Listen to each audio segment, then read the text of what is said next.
আসসালামু আলাইকুম রহমতুল্লাহ। প্রিয় দেশবাসী, আমরা সূরা ফাতিহায় কি বলি এই বিষয়গুলি আমরা জানার জন্য চেষ্টা করি। তাহলে কি হবে?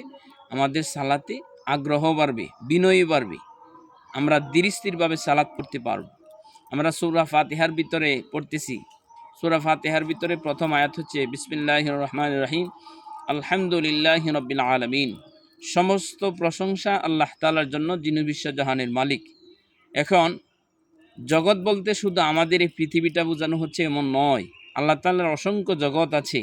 যেমন এই পৃথিবীতে জগতের ভিতরে আর কত জগৎ।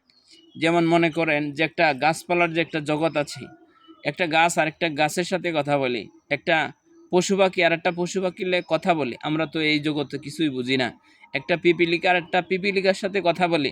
তাহলে এই যে পিপিলিকার একটা জগৎ, প্রত্যেকটা মাখলুকাতের আলাদা আলাদা একটা জগৎ আছে। তাহলে এই জগতের খবর আমাদের কাছে নাই। আল্লাহ রাব্বুল আলামিন এই জন্য, এরপরে আল্লাহ তাআলার অসংখ্য সৃষ্টি রয়েছে যা আমাদের নজরে নাই। এই জন্য আমরা যে দেখি আর না দেখি, আল্লাহ তাআলার প্রতি আমরা, আল্লাহ তাআলার সৃষ্টির প্রতি আমরা ঈমান আনব।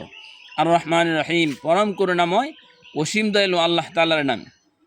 আল্লাহ তাআলার থেকে একেবারে এত দয়ালু অন্য কেউ নয়। আল্লাহ তাআলা অসীম দয়াবান, অসীম দয়ালু। এই জন্য আমরা তারই দয়ার দিকে আমরা ফিরে যাব। মালিক ইয়াউমিদ্দিন, যিনি বিচার দিনের মালিক। হাসরের মাঠে একমাত্র যিনি বিচার করবেন তিনি হচ্ছেন আমাদের রব্বি কারীম আল্লাহ তাআলা। ইয়াকা না'বুদু, আমরা তোমার ইবাদত করি, ওয়া ইয়াকা নাস্তাঈন, আমরা সালাতে বলতেছি আমরা তোমার ইবাদত করি, কিন্তু আমরা অন্য জায়গায়, আমরা সালাত পড়ার পরে আমাদের যে সমস্ত কার্যাবলী করি, সমস্ত কার্যাবলীতে একমাত্র আল্লাহ তাআলার ইবাদত, যেভাবে আল্লাহ তাআলার বিধিবিধান রয়েছে আমাদের সেইভাবে পালন করতে হবে। সালাতে আমরা এই স্বীকৃতি দিচ্ছি। এটা আমাদের আল্লাহ তাআলার কাছে যে আমরা বলতেছি, এই কথাটা আমাদের মানে ব্যক্তিগত জীবনে, পারিবারিক জীবনে, রাষ্ট্রীয় জীবনে, সকল জীবনে তার প্রতিফলন ঘটাতে হবে। ওয়া ইয়াকা নাস্তাঈন, আর যখন আমরা বিপদে পড়ে যাব বা সব সময় আমরা আল্লাহ তাআলার কাছে সাহায্য প্রার্থনা করব। কারণ রাসূল সাল্লাল্লাহু আলাইহি সাল্লাম বলছেন যে আল্লাহ তাআলার কাছে যারা চায় না তাদের প্রতি আল্লাহ রাগান্বিত হন। এই জন্য আমরা সবসময় আল্লাহ তাআলার কাছে বেশি বেশি করে চাইব, তাহলে আল্লাহ তাআলা খুশি হবেন। এরপরে ইহদিনাস সিরাতাল মুস্তাকিম, আমরা যে আয়াতটা পড়ি, আমাদেরকে দেখাও সরল সঠিক পথ। এই পৃথিবীতে বহু রাস্তা আছে, বহু পথ আছে, একটাই জান্নাতি পথ, সেটা হলো কোরআনের পথ, ইসলামের পথ। আল্লাহ তাআলা, আল্লাহ এবং রসুলের পথ, এটা হলো সঠিক পথ। আল্লাহ তাআলা আমাদেরকে সঠিক পথে চলার তৌফিক দান করুন। এরপরে সিরাতাল লাযীনা আনআমতা আলাইহিম, যে আমরা বলতেছি ওইসব লোকের পথ যাদেরকে আপনি নিয়ামত দিয়েছেন। আল্লাহ তাআলা নিয়ামত দিয়েছেন 4 দলকে, যেমন নাবিয়িন, ওয়াস-সিদ্দিকিন, ওয়াস-শুহাদা, ওয়াস-সালিহিন। নাবিয়িন মানে হলো নবীগণ, তারা নিয়ামতপ্রাপ্ত।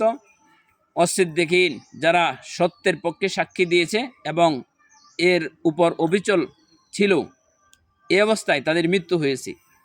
ওয়াস-সিদ্দিকিন, ওয়াস-শুহাদা, যারা আল্লাহ তাআলার জন্য জীবন দিয়েছে, কোরআনের রাস, ইসলামের আল্লাহ তাআলার বিধিবিধান মানার জন্য যারা জীবন দিয়েছে, তারা হচ্ছেন শহীদ। এরপরে ওয়াস-সালিহিন, এই পৃথিবীতে যারা নেককার বান্দা, আল্লাহ তাআলা তাদেরকে নিয়ামত দান করেন। এই জন্য আমরা এই 4 দলের এক দলে। আমরা নাবিয়িন, আমরা নবী হতে পারবো না, কিন্তু আমরা সিদ্দিক মানে হলো সত্য জানার পরে যে কি করে সাথে সাথে যে মেনে নেয়, এটা হলো সিদ্দিক। তাহলে আমরা সিদ্দিক হতে পারি, আমরা শহীদ হতে পারি, আমরা সালিহিন বান্দা হতে পারি। আল্লাহ তাআলা আমাদেরকে সেই তৌফিক দান করুক, সকলে বলেন আমিন। পরের আয়াতে আমরা বলতেছি গায়রিল মাগদুবি আলাইহিম ওয়ালাদ-দাল্লিন, তাদের পথ নয় যারা অভিশপ্ত। এই পৃথিবীতে 2টা জাতি অভিশপ্ত, সেটা হলো, একটা হলো ইহুদি আর একটা হলো খ্রিস্টান। তাহলে আমরা চলাফেরায় সকল ক্ষেত্রে তাদের সাথে আমরা কখনোই বন্ধুত্ব করতে পারি না। কারণ হলো তারা গজবপ্রাপ্ত, লাআনতপ্রাপ্ত আল্লাহ তাআলার কাছ থেকে। এরপরে আমরা সর্বশেষ যে কথাটা বলি আমিন, এর মানে হলো আমিন মানে আল্লাহ তাআলা আপনি কবুল করেন।